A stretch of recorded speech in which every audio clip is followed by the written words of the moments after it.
মা বাবাকে কষ্ট দিলে কি হয়, কি হবে? কবিরা গুনাহ হয়। মা বাবাকে কষ্ট দিলে কি হবে? কবিরা গুনাহ হবে। আর কবিরা গুনাহ করলে, মহাপাপ হলে তার শাস্তি জাহান্নাম, আর দুনিয়াতেও লাঞ্ছনা অবধারিত। এই জন্য আল্লাহ তাআলা বলেছেন যে মা বাবা তাদেরকে কখনো ধমক দিয়ে কথা বলা যাবে না এবং তাদেরকে উফ বলা যাবে না। তাদের সামনে আব্দুল্লাহ ইবনে আব্বাস রাদিয়াল্লাহু তাআলা বর্ণিত এক হাদিসে আছে, তিনি বলেছেন যে মা বাবার সামনে কাপড়ও ঝাড়া যাবে না, যে কাপড়ের ধুলাবালি এটা ঝাড়বে মা বাবার সামনে, এটাও বেয়াদবির শামিল। হুকুকুল ওয়ালিদাইন বা মা বাবার অবাধ্যতার শামিল।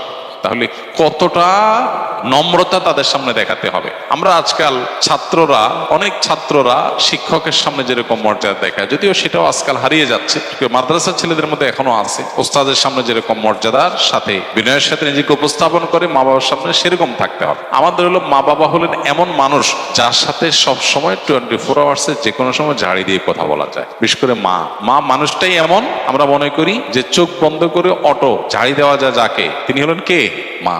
অথচ সবচেয়ে বেশি রেসপেক্ট, সবচেয়ে বেশি সম্মান পাওয়ার কথা তারা। তাদের সামনে মাথা উঁচু করে উচ্চ গলায় কথা বলারই কথা না। কিন্তু আমরা নিয়মিত নামাজ কালাম পড়ে অনেক তালেবের এলেমও আছে মা বাবার সামনে এরকম আচরণ করেন। ওস্তাদের সামনে বিনয়ী, মা বাবার সামনে দুরাচরণ করছে। ওস্তাদ এত বিনয়ের হক রাখেন না। ওস্তাদের এত অধিকার নাই যত অধিকার কার আছে? মা বাবার আছে, কিন্তু সেটার খবর নেই। আমরা অনেকেই এক্ষেত্রে ভুল করি।